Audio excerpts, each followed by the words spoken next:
Assalamualaikum warahmatullahi wabarakatuh. Selamat siang, salam sejahtera untuk kita semua. Kita awali dengan sebuah pantun ya. Belum. Oke. Makan ketoprak, jangan lupa makan kerupuknya. Bapak Ibu hadirin, gimana kabarnya? Allahu Akbar. Ya, anak-anak yang muridnya. Alhamdulillah. Semoga selalu dalam keadaan sehat walafiat. Kami ucapkan selamat datang dalam acara Diseminasi Budaya Positif Pendidikan Guru Penggerak Angkatan ke-11. Ya, dengan narasumber Ibu Dian Herbianti. Wow, kita beri kepos dulu dong buat narasumber kita. Oke, sebelum diisi sama narasumber, gimana kalau kita ice breaking dulu ya? Oke, kita panggil sumber ice breaking kita, Bu Herli. Kami sudah siap. Oke, dipersilakan Bu Herli. Ya, semangat ya teman-teman. Baik, mari Ibu kita ice breaking dulu. Jam-jam rawan sekarang. Silakan berdiri. Oke. Kita refreshing sejenak. Jam rawan. Maksudnya boci. Biasanya gue itu boci. Udah ya Ibu. Ikutin saya ya. Siap. Maju ke depan, maju ke depan. Sambil tersenyum, mundur ke belakang, sambil tertawa, ha, digulung-gulung, teriak hore, melompat,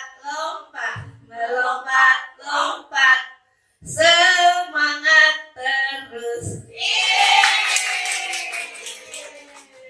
Sekali aja ya. Udah semangat ya Ibu.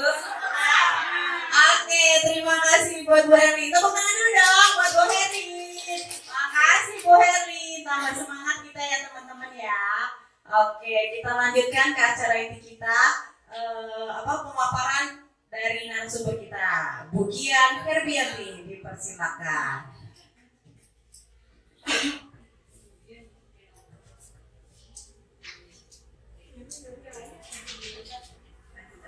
Oke, bismillahirrahmanirrahim. Assalamualaikum warahmatullahi wabarakatuh. Waalaikumsalam warahmatullahi wabarakatuh.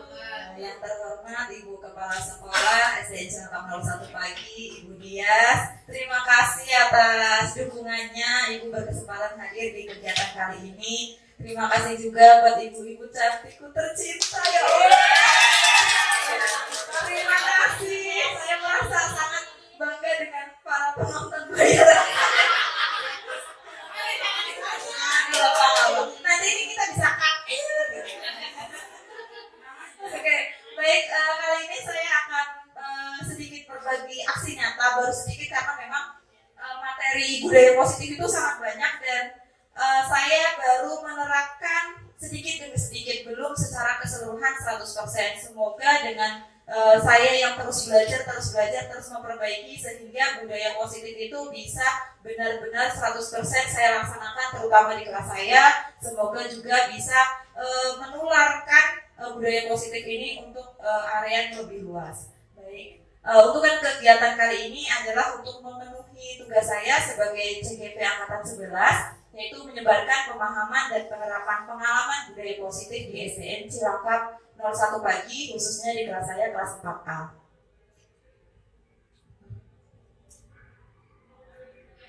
Nah, kita bermula dari tujuan pendidikan. Apa itu tujuan pendidikan? Nah, kalau menurut Ki Hajar Dewantoro, bahwa tujuan pendidikan adalah menuntun segala kodrat yang ada pada anak agar mereka itu dapat mencapai keselamatan dan kebahagiaan yang setinggi-tingginya baik sebagai manusia maupun sebagai anggota masyarakat.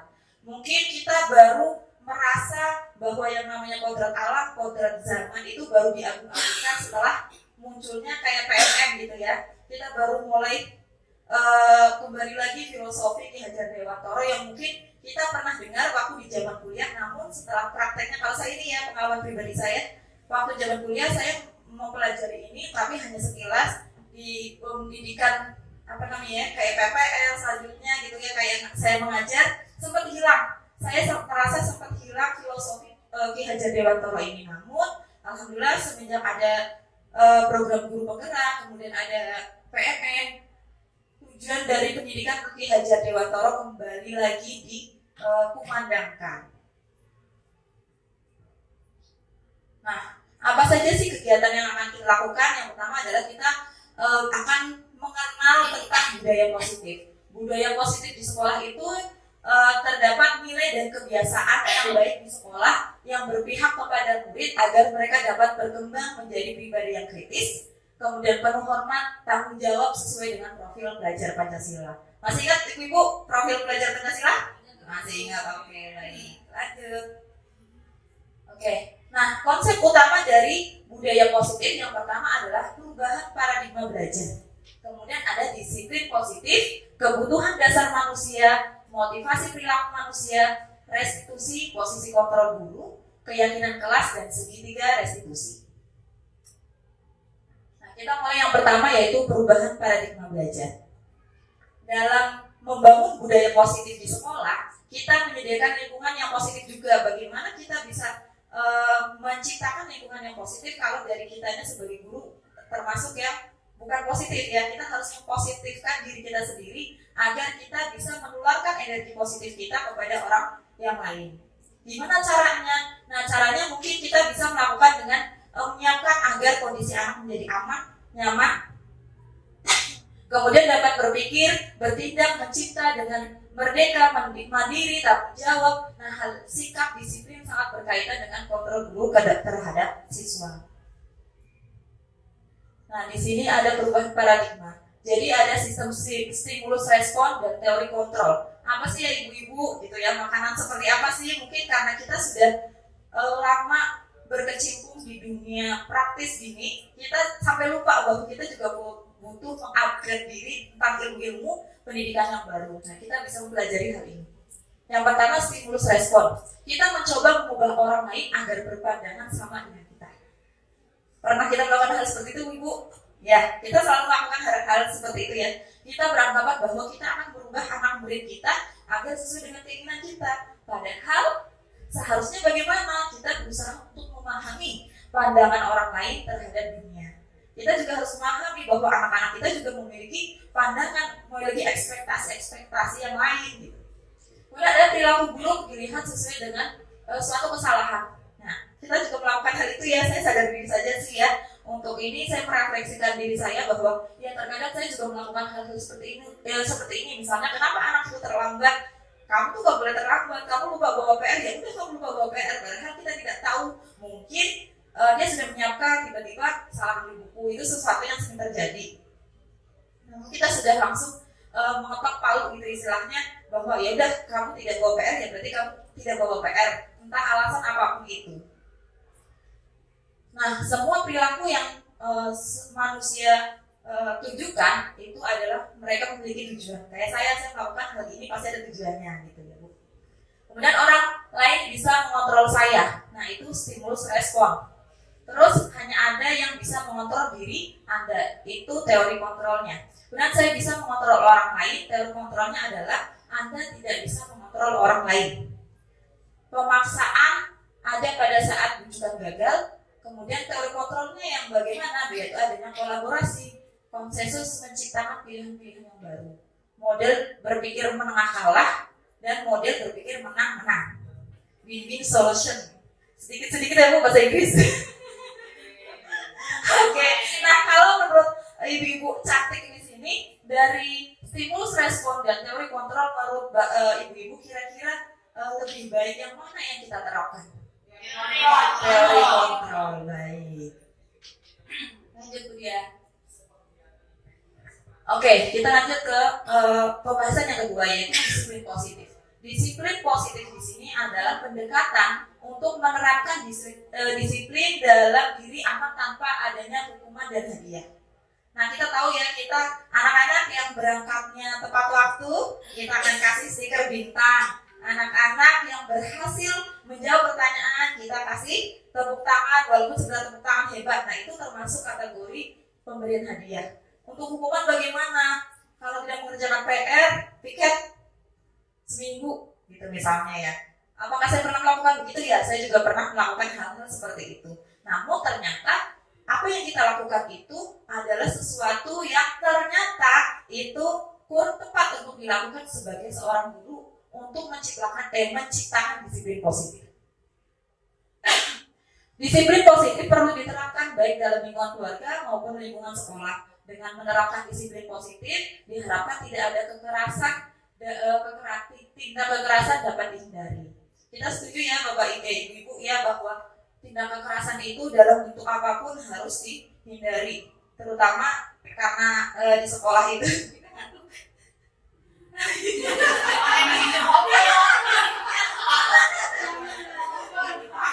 soalnya saya jadi gagal fokus gitu tiba-tiba.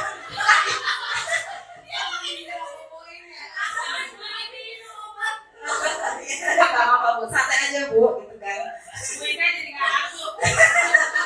Biasanya kan kalau kita tembak bisa langsung bangun gitu ya. Oke, lanjut. Lanjut. Nah, kebanyakan orang akan menghubungkan kata disiplin dengan tata tertib, teratur, dan kebutuhan pada peraturan. Kepatuhan kepada peraturan, bahkan sering dihubungkan dengan hukuman. Ya, kita merasa seperti itu? Ya, kita merasa seperti itu, bahwa yang namanya disiplin itu datang tepat waktu, tidak boleh terlambat, harus pakai bajunya dari atas sampai bawah sesuai dengan aturan, gitu kan? Apakah sesuatu hal yang tadi saya sebutkan itu merupakan sebagai kegiatan disiplin positif? Nah, kita mulai sedikit demi sedikit kita bahas. Oke, untuk mencapai kemerdekaan dalam konteks pendidikan kita saat ini, untuk menciptakan murid yang merdeka, syarat utamanya adalah harus disiplin yang kuat. Disiplin yang dimaksud adalah disiplin diri yang memiliki motivasi internal. Jadi kita harapkan apa yang kita terapkan itu akan muncul disiplinnya dari dalam diri sendiri. Jadi bukan karena dapat poin 5 kalau terlambat, dapat poin 10 kalau misalnya kaos kakinya tidak hitam atau tidak putih gitu. Tapi mereka sudah tahu, oh saya hari Senin misalnya pakai sepatunya hitam, kaos kakinya putih, tapi udah dari dalam dirinya sendiri.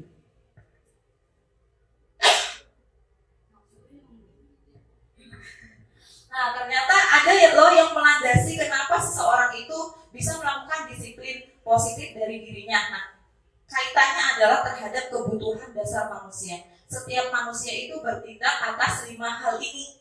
Ya, ada cinta, kasih atau rasa diterima, ada penguasaan, ada kebebasan, kesenangan, dan survival. Nah, apa sih masing-masing ini? Jadi, misalnya cinta dan kasih, kita selalu sebagai manusia adalah makhluk yang sosial. Kita merasa kita harus disayangi, kita merasa misalnya apa? Diterima gitu ya. Bayangin kita ada di dalam satu circle.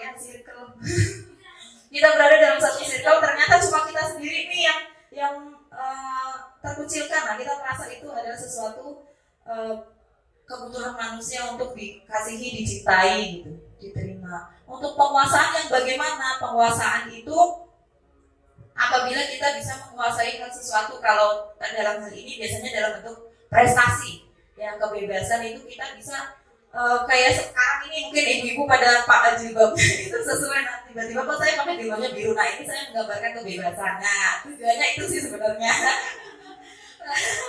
Biar ada nyambung-nyambungnya dikit gitu ya. Bisa aja ya kelasnya. Nah, untuk kesenangan, nah ini bisa timbul dari setiap manusia itu berbeda-beda. Kayak saya mungkin dengan bergoleran aja sambil scroll gitu ya, saya sudah merasa senang. Mungkin beda dengan kayak Bu Nisa mungkin harus nonton konser dulu nih, harus baru merasa senang. Nah, itu kan berbeda antara kesenangan manusia satu dengan yang lain. Oh, mungkin beda dengan Miss Dita harus shopping gitu ya. Kalau kesenangan orang itu berbeda-beda. Ya, bagi seorang manusia, apabila dari 5 kalau survival itu kan kita udah jelas ya bahwa makan, minum gitu, kebutuhan pokok itu adalah kategori kebutuhan manusia dasar di bidang survival. Nah, apabila dari kelima kebutuhan dasar manusia ini tidak terpenuhi salah satunya aja, itu pasti akan menimbulkan dampak-dampak yang negatif. Contohnya, ada murid saya merasa bahwa kemungkinan besar anak murid saya ini dia merasa cinta dan kasih atau perasaan diterimanya itu tidak ada. Jadi dia selalu mencari perhatian. Bahkan saya misalnya nih, saya lagi ngomong tiba-tiba dia nyamperin, tiba-tiba Bu saya nggak bisa, Bu harus pakai pulpen nggak, Bu harus pakai pensil. Nah hal-hal seperti itu kan dia menanyakan hal-hal seperti itu. Padahal kita udah jelas ya kalau kelas 4 sudah pakai pulpen. Dia masih menanyakan, masih hal-hal kecil aja dia masih menanyakan, Bu saya nggak pernah dipilih sih, Bu saya nggak pernah gitu. Dia merasa bahwa dirinya itu tidak diterima. Pernah sempat saya menanyakan, kenapa kamu bersikap seperti itu nak, gitu kan? Apa cerita aja? Langsung dia menangis. Dia menangis dan dia menceritakan, saya tidak punya temanku di kelas ini.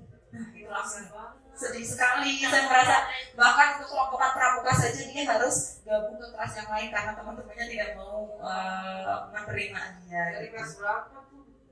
Kayak dari kelas 2 mungkin pas saya korek-korek juga, dia merasa hal itu juga sudah dari rumah. Jadi dia punya adik lagi. Karena punya adik lagi dia merasa ya mungkin ada kecemburuan ya, perbedaan perlakuan gitu ya.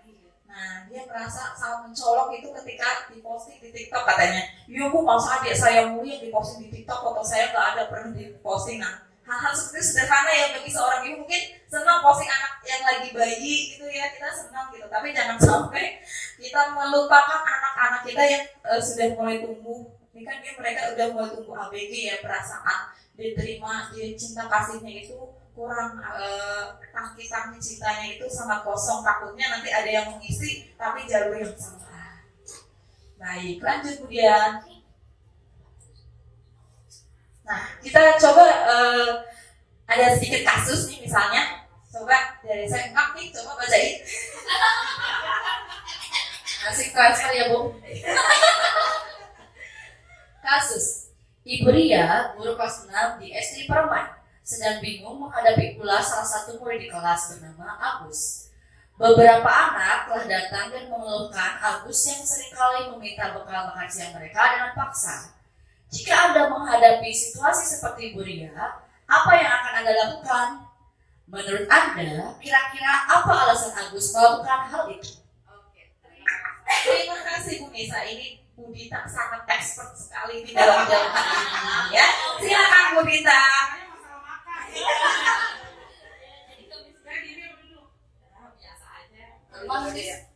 Baik, terima kasih. Maksudnya ini menurut pendapat saya ya. Ibu anaknya Ibu jadi Bu ya.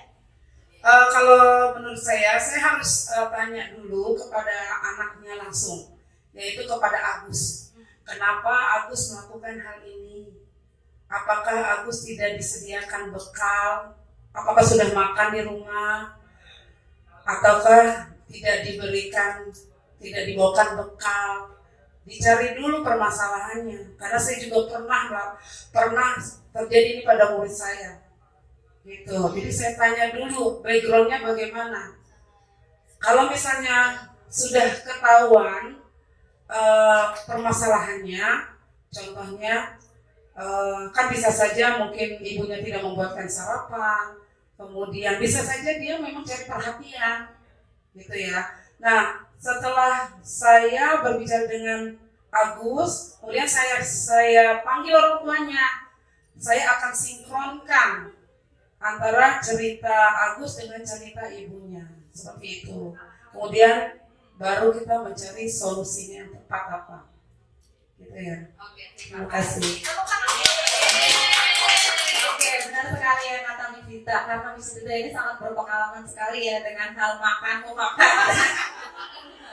Ya ini Agus itu dia memang seringkali meminta bekal makanan siang. Mungkin kalau menurut ibu-ibu dari 5 kebutuhan dasar manusia, kalau Agus itu berada di titik mana?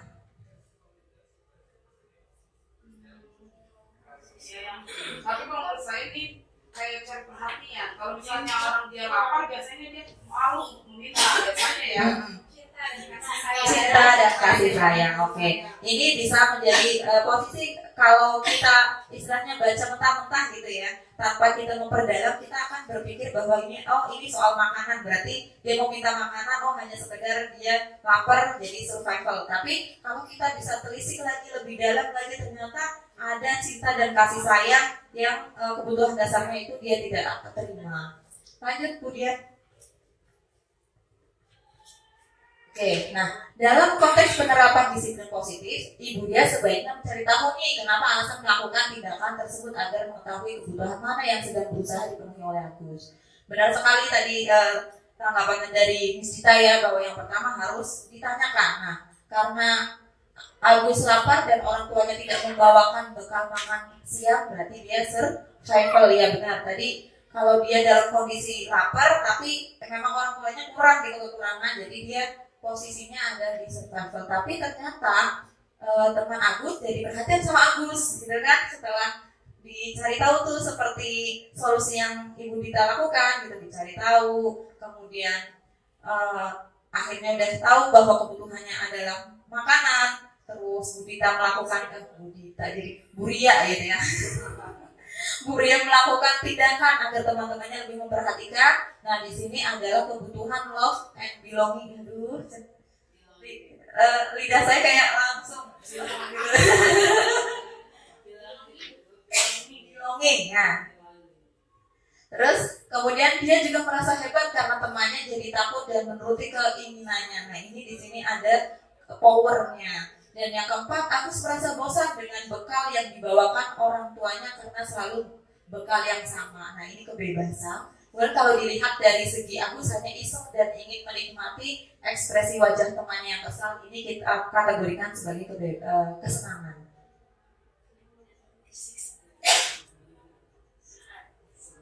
Oke, di sini kita harus melihat dulu ada identitas gagal dan identitas sukses. Apa sih maksudnya? Nah, kita mulai sedikit demi sedikit kita buka nih. Hukuman. Kita biasa melakukan hukuman, konsekuensi dan restitusi. Kita akan melakukan sedikit demi sedikit perbedaannya.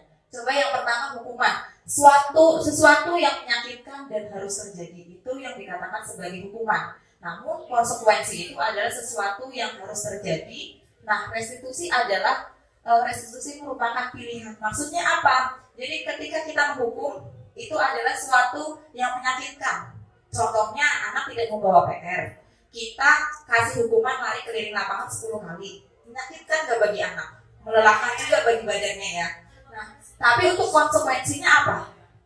Yang konsekuensinya ya sudah, berarti kamu harus mengerjakan PR-nya dan waktu kamu istirahat jadi terganggu. Harusnya kamu istirahat 40 menit karena kamu harus mengerjakan PR, jadi kamu istirahatnya cuma 20 menit.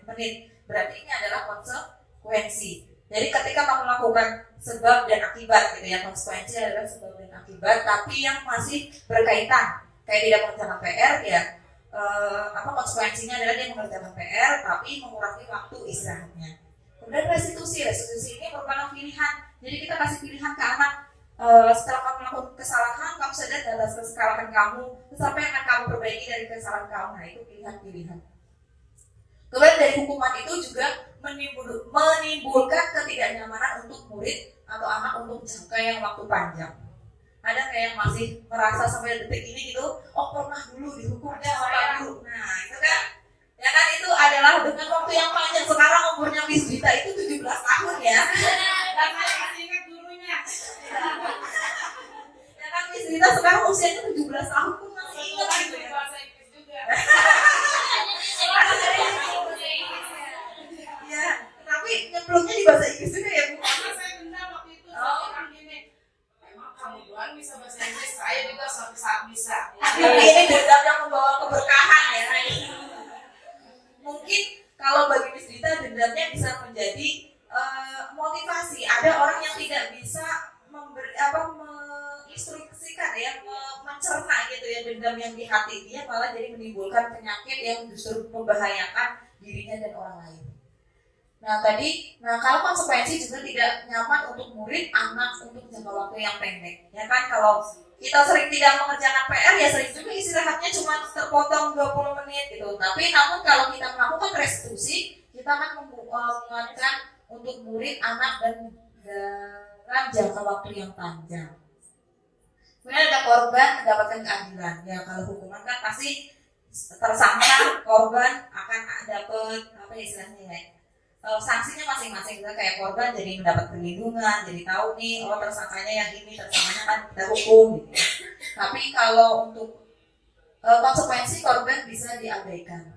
Ya tadi kalau ada yang bertengkar ya udah konsekuensinya kamu sudah memukul teman kamu harus apa, minta maaf, ganti rugi. Nah itu kan konsekuensi ya.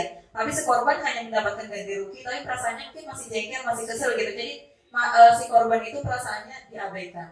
Namun kalau restitusi itu korban mendapatkan ganti. Nah murid atau anak akan tersakiti kalau konsekuensi itu murid anak dibuat tidak nyaman. Konsekuensi murid atau anak dibuat tidak nyaman, kemudian restitusi murid atau anak mendapatkan penguatan. Nah, dari identitas hukuman, identitas sukses ini, dari disiplin, kemudian turun lagi ke konsekuensi dan restitusi, kita bisa lihat garis lurusnya ya, ibu-ibu. Kalau hukuman itu dampaknya adalah negatif, konsekuensi itu hukumannya dampaknya itu netral. Ya ini pasti akan netral aja ya. Kamu terlambat, ya akan ada konsekuensinya misalnya. Kamu tidak mengerjakan PR, konsekuensinya ada.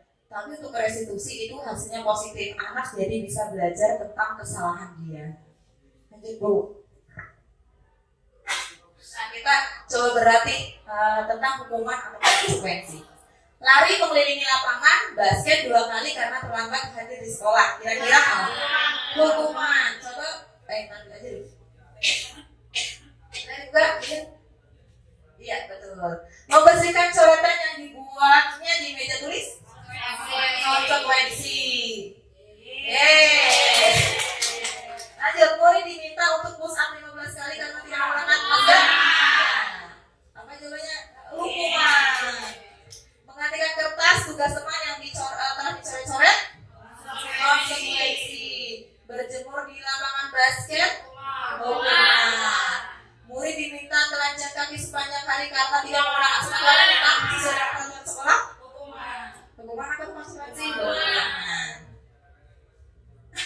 Lanjut, berdiri di depan kelas sambil mengangkat kaki satu karena tidak bisa menjawab pertanyaan. Ya, hukuman. Nah, jadi ya benar, ibu-ibu sekarang sudah sangat hebat ya, sudah bisa menganalisis mana yang konsekuensi, mana yang hukuman. Kemudian lanjut kayak ini tidak perlu dijelaskan panjang lebar ini ya. Nah, dari tadi ibu-ibu mungkin bertanya apa itu ya restitusi, apa ya posisi kontrol gitu ya.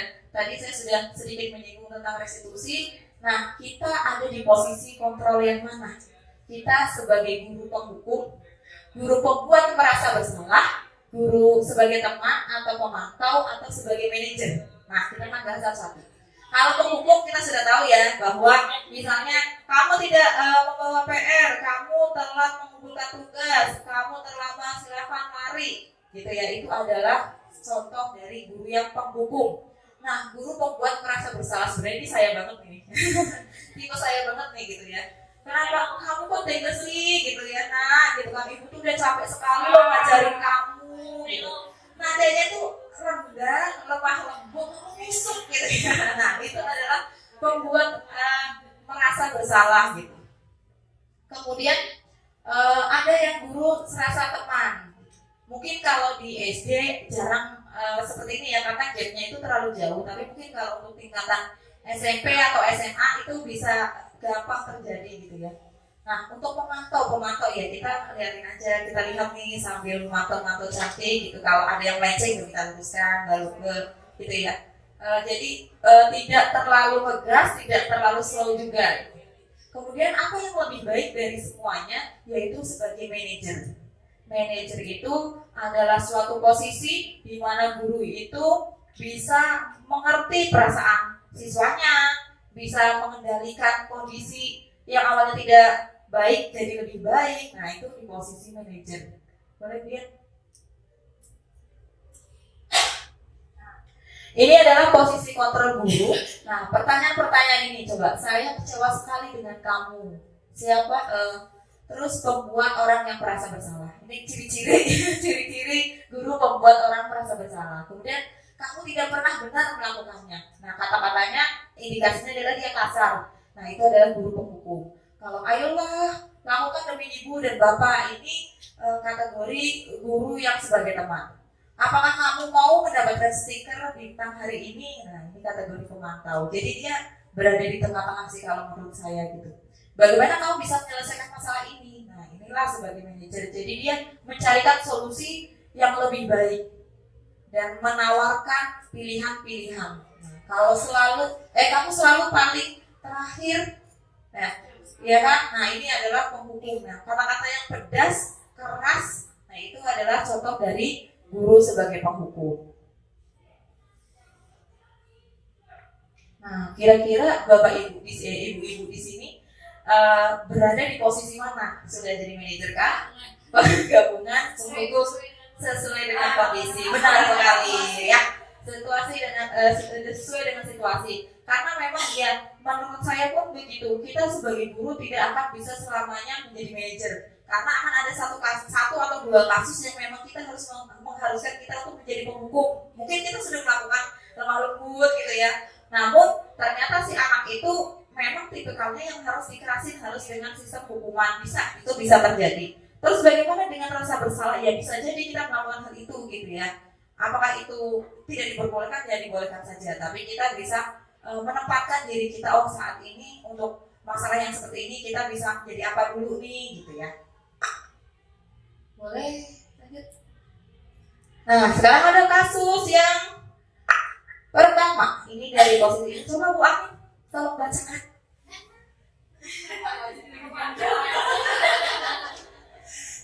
Kasus satu. Sabrina hari itu bangun terlambat dan terburu-buru sampai di sekolah. Dia pun akhirnya sampai di gerbang sekolah, tapi baru menyadari kalau tidak menggunakan sepatu hitam seperti tertera di peraturan sekolah. Di depan pintu kelas, Bapak Lukman memperhatikan sepatu Sabrina yang berwarna coklat. Sabrina berusaha menjelaskan bahwa dia terburu-buru dan salah mengenakan sepatu. Pak Lukman menanyakan Sabrina, apa peraturan sekolah tentang seragam warna sepatu. Sabrina menjawab sudah mengetahui sepatu harus berwarna hitam, namun terburu-buru dan salah menggunakan sepatu. Selain tidak mungkin kembali pulang karena rumahnya jauh sekali. Pak Lukman tetap bersikeras pada peraturan yang berlaku dan mengatakan, ya sudah, kamu sudah melanggar peraturan sekolah, kamu salah, sudah terlambat, salah pula warna sepatunya. Segera buka sepatumu kalau tidak bisa mengenakan warna sepatu sesuai peraturan. Sabrina meminta maaf dan memohon kembali kepada Pak Lukman agar tetap dapat mengenakan sepatunya dan berjanji tidak akan mengulang kesalahannya. Namun Pak Lukman tidak mau tahu. Tidak, kamu telah melanggar peraturan sekolah. Kalau tidak sanggup, ambil sepatu di rumah atau diantarkan sepatu ke sekolah. Ya sudah, kamu tidak bersepatu saja seharian di sekolah. Sekarang coba sepatumu dan silakan belajar tanpa sepatu seharian. Sabrina pun dengan berat hati mencopot sepatunya dan memberikannya kepada Pak Lukman. Seharian dia tidak berani berkeliling sekolah karena malu dan lebih banyak berdiam diri di kelas tanpa alas sepatu. Terima kasih Bu Ani, Luar biasa. Ini guru kelas 1 lancar sekali ya, benar-benar tanda bacanya itu dibaca dengan sebenar-benarnya. Ya, setiap hari begitu. Oke, baik. Nah, kalau ibu-ibu posisinya sebagai Lukman, Bapak Lukman, kira-kira Pak Lukman itu posisi kontrolnya berada di apa? Penghukum ya. Jelas sekali di sini kata-katanya sangat kasar, terus tidak mau mendengarkan alasan kenapa Sabrina itu memakai sepatu warna coklat, kenapa dia terlambat. Nah itu dan termasuk kategori guru-guru penghukum. Nah apabila Bu Nisa nih jadi Pak Lukman, kira-kira apa yang akan Bu Nisa lakukan? Apakah akan melakukan hal yang sama dengan Pak Lukman atau memiliki pemikiran yang berbeda? Silakan. Untuk kasus ini boleh tidak saya pakai kasus di kelas saya? Oh, boleh. Mirip-mirip, cuman bukan sepatu gitu ya Bu. Biasanya anak kelas 1 itu penyakitnya adalah lupa membawa buku. Ya. Ya, membawa buku atau hal-hal yang misalnya sudah diinformasikan itu kan terlupakan biasanya. Kalau saya terhadap murid saya biasanya Bu, saya tanya dulu alasannya kenapa, misalkan kalau masih manusiawi gitu ya dan memang bukan hal yang disengaja, kalau terlupa atau misalkan dan lain sebagainya seperti yang siapa namanya Sabrina gitu ya, kan kita memaklumi kalau saya. Tapi kalau misalkan anak tersebut kasusnya sama dan berulang kali, baru saya beri tindakan misalkan dengan konsekuensinya apa nih? Soalnya kalau dilakukan pembiaran itu akan menjadi suatu ketidakadilan untuk teman-temannya yang lain. Begitu. Luar biasa ini PPDS ya. Sekarang PPPK.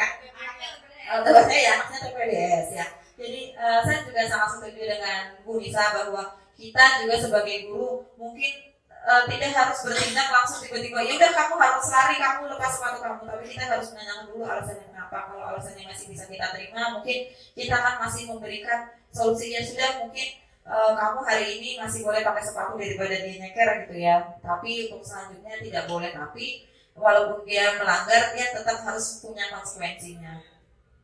Boleh ujian langsung. Nah, ada kasus yang kedua nih, Bu Junari kelihatan nggak dari situ? Iya. Baiklah. Anto dan Dino sedang bermain bersama di lapangan basket. Dan tiba-tiba terlihat dalam sebuah pertengkaran adu mulut. Dino pun menjadi emosi dan mengadakan kontak fisik. Mereka menarik ke meja Anton dengan kasar sampai 3 kancinya terlepas. Pada saat itu guru piket langsung melerai mereka dan membawa mereka ke ruang kepala sekolah. Ibu Suti sebagai kepala sekolah berupaya menenangkan keduanya, terutama Dino. Dino sepertinya kamu saat ini sedang marah sekali. Mendengar itu, Dino pun mengalir bercerita tentang kesalahan hatinya. Ibu Suti pun melanjutkan, bahkan membuat kesalahan adalah Ibu Suti pun melanjutkan bahwa membuat kesalahan adalah hal yang manusiawi dan bahwa mempertahankan adalah hal yang penting. Namun meminta Dino memikirkan cara lain yang mungkin lebih efektif karena saat ini Dino berada di ruang kepala sekolah. Ibu Suti melanjutkan bertanya tentang keyakinan sekolah yang disepakati, serta apakah Dino bersedia memperbaiki kesalahan yang telah dilakukan terhadap Anto. Dino pun akhirnya perlahan mengangguk. Terima kasih Bu Junari. Oke, baik Ibu-ibu, kira-kira nih kalau misalnya kita ada di posisi Ibu Suti, kita peran sebagai apa? Iya benar, Bu Suti posisi di sini dia sebagai manajer karena dia memberikan pilihan-pilihan atau alternatif yang lain selain dari yang namanya pertengkaran. Perilaku yang ditunjukkan oleh Bu Suti dengan menanyakan, terus mendengarkan, gitu kan, memberikan solusi. Nah itu juga ciri-ciri dari seorang guru yang manajer, yang melakukan restitusi. Masih ada tuh pertanyaannya ya ternyata ya. Saya lanjut panjang ini. Nah kita selanjutnya adalah keyakinan kelas.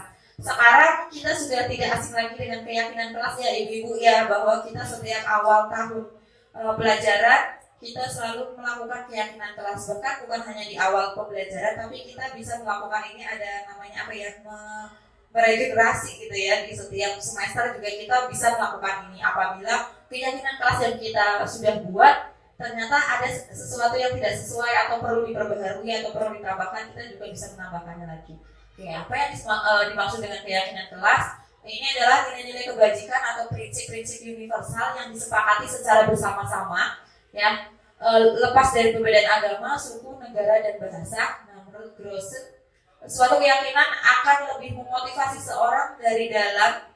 Seseorang akan lebih bersemangat untuk menjalankan keyakinannya daripada hanya sekedar mengikuti peraturan. Kalau menurut saya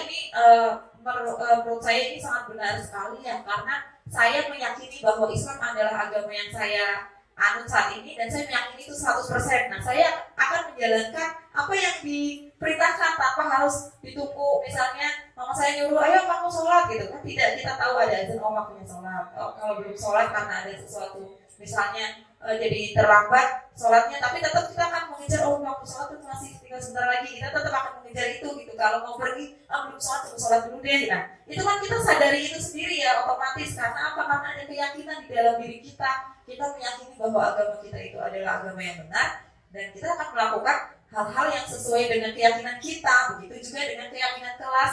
Ketika anak sudah menyadari bahwa bersahabat itu adalah bagian dari keyakinan mereka, mereka akan berteman dengan siapa saja tanpa membedakan suku, agama, ras, atau dia kaya atau miskin, gitu ya. Dari timbulnya dari dalam dirinya dia sendiri. Lanjut kemudian.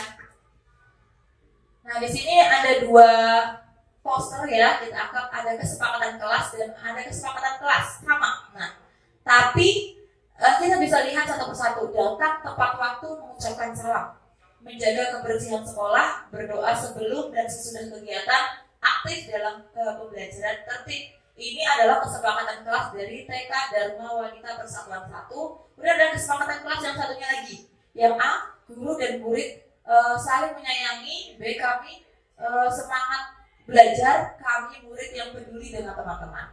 Menurut ibu-ibu nih, dari kedua kesepakatan kelas ini, mana yang benar-benar dia melakukan kesepakatan kelas, mana yang kategorinya sebagai tata tertib? Iya, betul sekali. Yang A adalah tata tertib, yang B adalah keyakinan kelas. Kenapa bisa seperti itu, Bu Ita? Kalau tata tertib biasanya dia mengharuskan, sifatnya mengharuskan datang sekolah tepat waktu. Berarti dia harus datang ke sekolah tepat waktu. Kalau tidak datang ke sekolah tepat waktu, berarti ada konsekuensinya. Tapi kalau kesepakatan kelas adalah keyakinan setiap guru dan murid untuk saling menyayangi, semangat belajar, dan untuk peduli terhadap satu sama lain. Berarti yang B itu adalah keyakinan kelas. Jadi datangnya ya, Jadi datangnya dari diri sendiri, bukan karena terima kasih. Terima kasih, benar sekali jawabannya. Oke. Terus kita lanjut ke sini. Nah, di sini ada peraturan dan keyakinan kelas. Kita akan melihat nilai-nilai yang akan kita tuju. Contoh, selalu kembalikan buku ke tempatnya. Kira-kira keyakinan nilai-nilai apa yang sedang dituju dari peraturan ini? Tertib, disiplin, atau apa coba? Tertib. Kita coba kemudian buka. Pak tertib? Tanggung jawab. Jadi kalau kita sudah baca, kita kembalikan nilai universal apa yang yang yang sedang dituju adalah nilai tanggung jawab. Kemudian dilarang mengganggu orang lain, yaitu menghormati orang lain. Nah, hadir di sekolah 15 menit sebelum pelajaran. Tanggung jawab. Kita coba cek. Menghormati orang lain, komitmen dan tujuan. Lanjut. Dilarang melakukan kekerasan. Menghormati orang lain, keselamatan dan menghormati orang lain. Dilarang menggunakan narkoba. Keselamatan. Kesehatan. Tetot. Oke.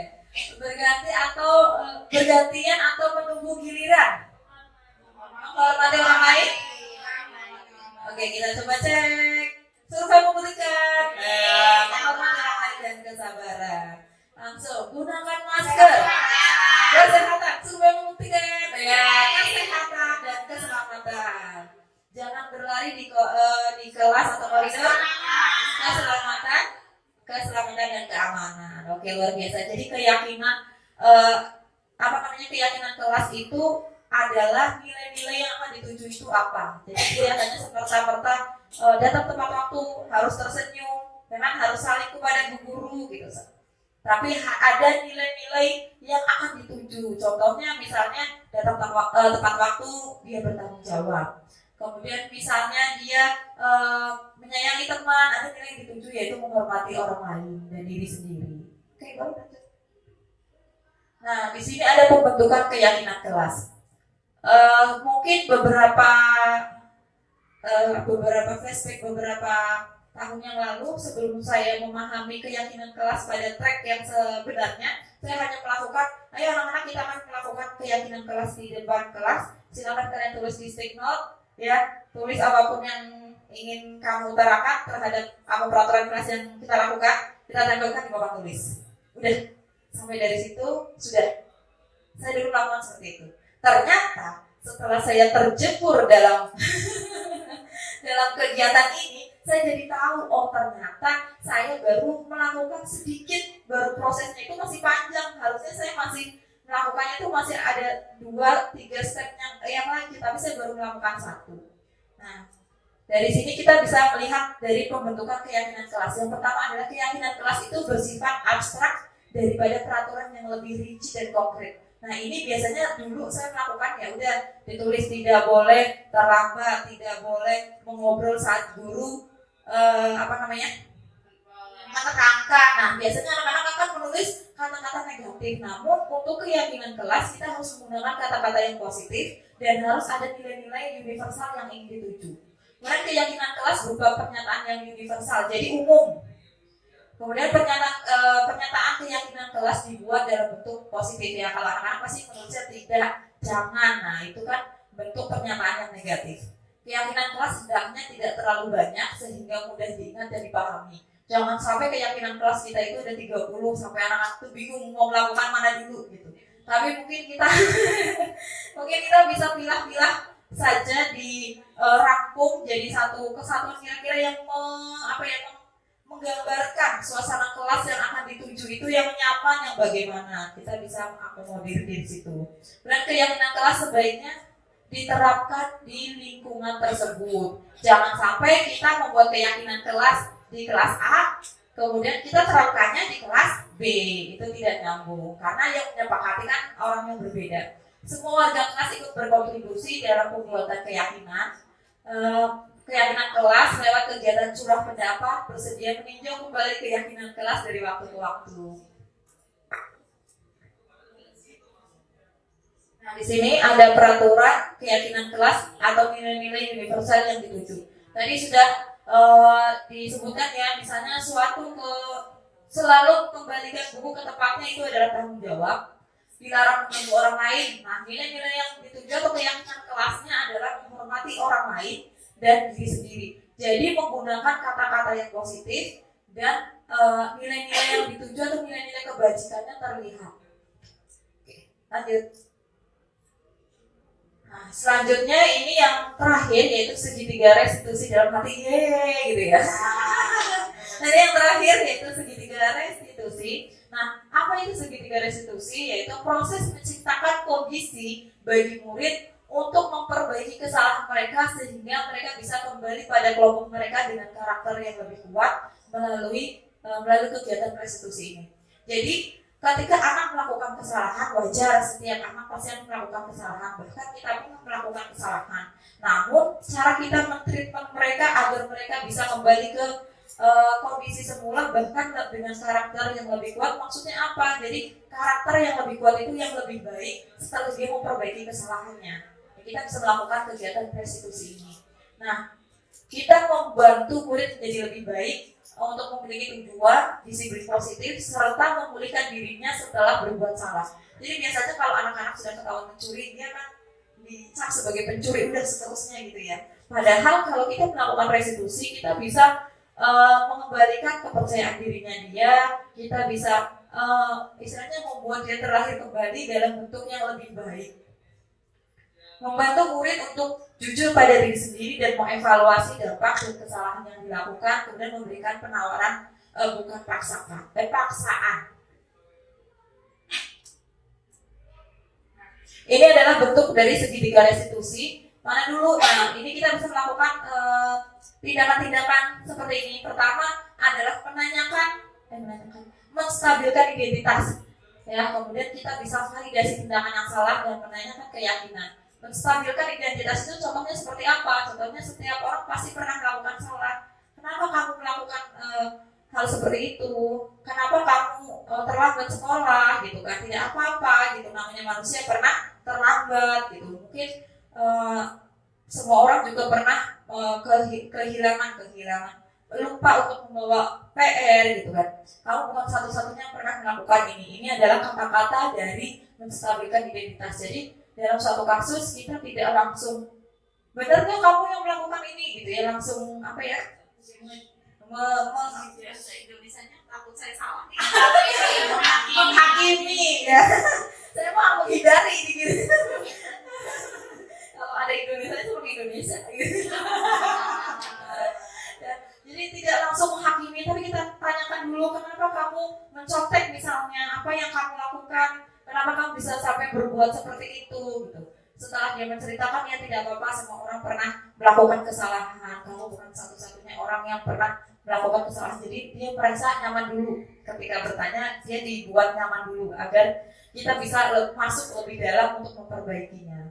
Dan yang kedua yaitu kita melakukan tindakan validasi yang salah. Kita tahu bahwa anak itu salah, tapi jangan langsung dibenturkan kamu salah gitu. Enggak, kita ada cara teknik-tekniknya. Nah, kamu tentu punya alasan mengapa kamu melakukan hal itu gitu ya. Apakah cara yang lebih efektif untuk mendapatkan apa yang kamu butuhkan? Nah, ini contoh pertanyaan-pertanyaan ketika kita melakukan validasi tindakan yang salah. Kalau menurut saya sih mungkin ibu-ibu juga sudah melakukan hal ini ya, namun tidak tahu ini teorinya apa gitu ya, step-stepnya, atau mungkin step-stepnya kadang-kadang tertukar gitu ya. Jadi harusnya menstabilkan identitas dulu, baru validasi, terus menanyakan keyakinan. Mungkin kamu sudah melanggar peraturan apa, coba kamu pakai sepatu hitam. Nah, mungkin posisinya itu tidak berurutan.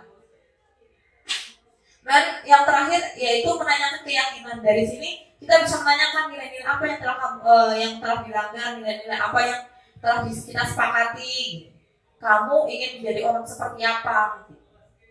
Mungkin anak dari sini mulai bisa menyadari bahwa mereka itu dikasih pilihan, ya memang saya tahu gitu, tapi saya akan memperbaikinya. Caranya bagaimana? Ya tahu saya melanggar, saya kedisiplinan, tapi seterusnya saya akan memperbaiki gitu ya. Kami ibu-ibu.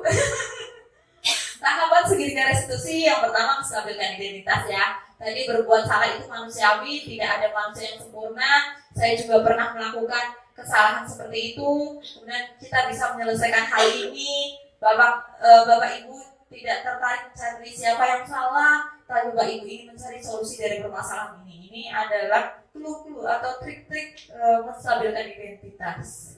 Tapi kita bisa kembangkan dengan bahasa kita sendiri. Tapi intinya seperti ini. Dan tahapan yang kedua yaitu validasi tindakan yang salah. Nah, validasi tindakan yang salah itu contohnya kamu pasti punya alasan kenapa kamu melakukan hal itu. Kamu patut bangga pada dirimu sendiri karena kamu telah melindungi sesuatu yang penting buatmu. Jadi anak tidak langsung jatuh sejatuh-jatuhnya gitu ya. Dia memang salah, tapi dia juga punya hak untuk mengidentifikasi bahwa dia salah, apa yang harus dia perbaiki. Nah, itu tujuan dari segitiga restitusi. Lanjut tahap yang ketiga yaitu menanyakan keyakinan. Apa yang kita percaya sebagai kelas atau keluarga? Nah, apa nilai-nilai umum yang kita sepakati? Apa bayangan kita tentang kelas yang ideal? Kamu mau jadi orang seperti apa? Nah, kita bisa tanya ya, kenapa kamu mau jadi orang seperti apa dengan berantem gitu kan? Kita biasanya kayak gitu dulu kan. Mau jadi apa kamu kalau berantem terus, kalau terlambat terus gitu kan? Ternyata kita bisa ke pertanyaan yang itu, tapi melalui tahapan-tahapan yang benar gitu. Mungkin, oh ya Bu, saya sebenarnya tidak ingin terlambat gitu. Namun tadi, ya ini sih saya banget ya. Saya sebenarnya tidak ingin terlambat, namun saya tadi ada anaknya nangis. Nah, kalau itu kan saya ya, tapi kalau anak-anak kan tidak mungkin. Jadi misalnya ban bocor gitu, atau kan misalnya Bu saya mules gitu. Nah, ini adalah contoh kasus di kelas. Oh, kok paham doko sih? Oh ya, belum di-edit ini ternyata. Tadi di kelas diam jadi paham doko. Awalnya ini mau buat kasus, tapi lupa saya. Ya, karena saya tanya-tanya ternyata harus di kelas sendiri. Saya pikir bisa di kelas orang lain gitu ya. Saya cari-cari di YouTube yang suaranya tuh lebih jelas, karena kalau di sini tuh tidak terlalu terdengar. Nah, di sini saya mencoba melakukan segitiga restitusi kepada murid saya yang ceritanya dalam skenarionya itu membuang sampah sembarangan. Ya udah, boleh. Oke, terima kasih. Oke, terima kasih ibu-ibu atas kebaikan hatinya, atas dukungannya. Nah, dari sini kita bisa lebih introspeksi diri sendiri ya. Kita sudah menjadi guru yang seperti apa, posisi kita sebagai bagaimana ketika kita menghadapi kasus-kasus, bagaimana kita melakukan apa ya istilahnya treatmentnya agar si anak itu bisa kembali ke kelas lagi dengan kepercayaan diri yang lain, kepercayaan diri yang lebih kuat dan bisa memperbaiki kesalahannya. Baik, ada yang mau ditanyakan mungkin boleh langsung saja, tidak perlu ke MC. Oke, ada yang mau ditanyakan atau ingin berbagi pengalaman boleh. Silakan Bu Ai, mungkin Bu Ai yang merasa shock gitu ya kan awalnya Bu Ai di kelas yang tinggi kemudian ke anak-anak. Bisa diceritakan pengalamannya Bu Ai?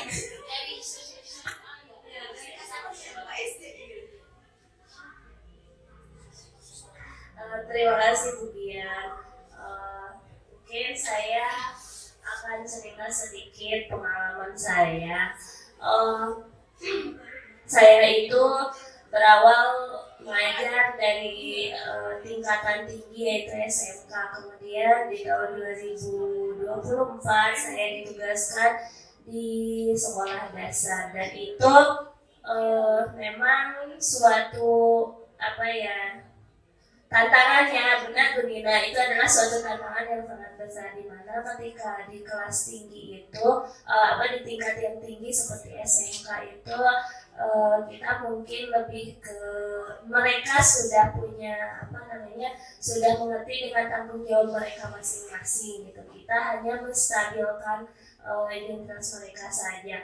Tapi ketika mengajar di kelas atau di tingkat dasar itu Masya Allah luar biasa dan tantangannya wow. Walaupun saya juga memang memiliki anak, tapi ya mengurus anak sendiri dan anak orang lain itu berbeda. Ketika saya di kelas, yang pertama kali saya hadapi adalah pengaduan. Ibu si ini nendang saya, ibu ini nyubit saya. Itu yang pertama kali. Sementara selama saya mengajar tidak pernah ada yang seperti itu. Itu pengalaman yang sangat luar biasa. Dan caranya mungkin seperti yang dipaparkan oleh Bu Dian, segitiga restitusi itu memang ini adalah hal yang sangat baik untuk kita lakukan di kelas seperti itu, karena kita juga dengan kelas dengan siswa yang usianya masih belum dewasa itu mereka disalahkan, yang ini tahu, yang ini memulai juga nggak mau disalahkan, yang ini juga nggak mau disalahkan, mereka mau dua-duanya menang gitu. Mungkin dengan penerapan segitiga restitusi ini bisa mereka sadar kesalahan mereka gitu, apa yang mereka lakukan itu tidak benar. Dan jujur saya itu sebelum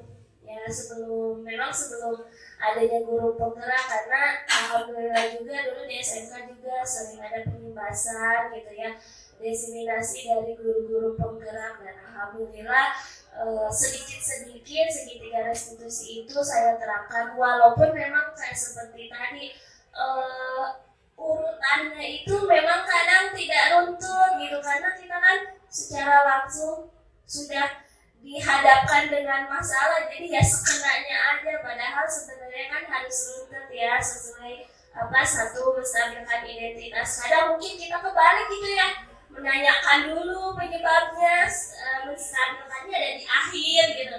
Kan sebenarnya kan itu mungkin memang sudah kesana tujuannya, tapi memang itu runtutnya itu ya. Itulah mungkin kelemahannya dari saya yang kurang belajar seperti itu. Terima kasih. Luar biasa sekali, aksi nyata ya.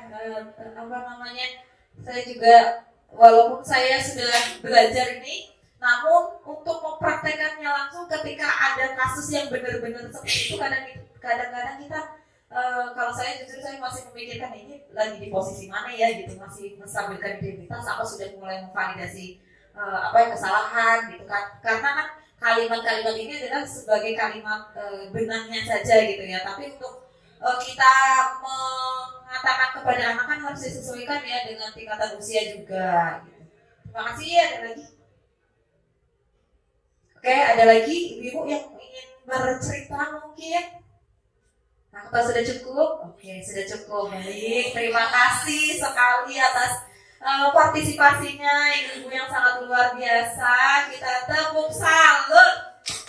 Salut, salut. Salut, salut. Salut. Oke, terima kasih. Mohon maaf apabila ada kesalahan. Wassalamualaikum warahmatullahi wabarakatuh. Ini mah gak usah ditutup, orang diborong dia yang minta tepuk salut, harusnya minta MC bu. Udah, tinggal terusin aja berarti ya. Oke, terima kasih teman-teman hadirin yang berbahagia. Semoga ilmu yang kita dapatkan hari ini bisa lebih bermanfaat ya buat kita, dan juga kita bisa terapkan ya Bapak Ibu. Gak ada bapaknya, ibu-ibu semua, ibu-ibu cantik ya. Oke, saya dimulai dengan pantun, diakhiri dengan pantun. Oke. Buah mangga, buah ceri, dicampur gula, enak sekali. Saya Ika selaku MC, pamit undur diri. Sampai jumpa di lain hari. Wassalamualaikum warahmatullahi wabarakatuh. See you and goodbye.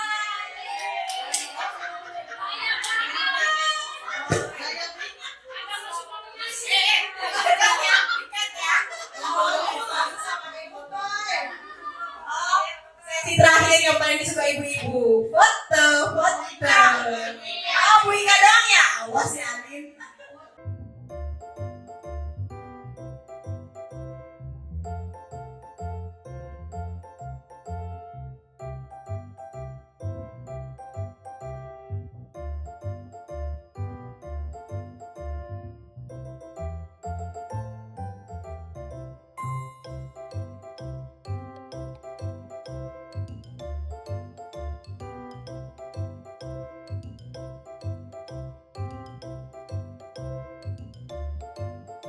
Oke, anak-anak, kita hari ini akan membuat gaya jelas. Silakan kalian tuliskan apa yang menurut kalian yakini agar kelas kita menjadi kelas yang nyaman, menyenangkan, dan menggembirakan ya.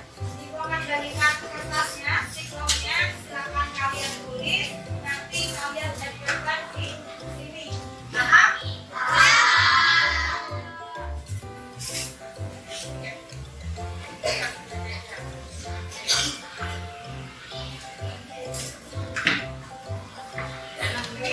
Kalau sudah selesai kalian tulis ya.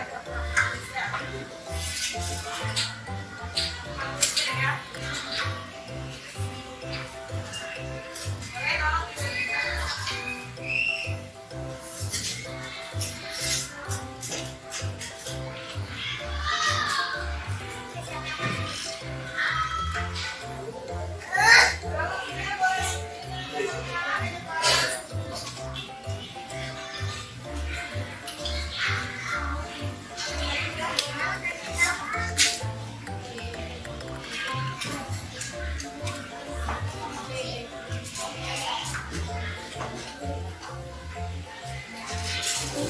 langsung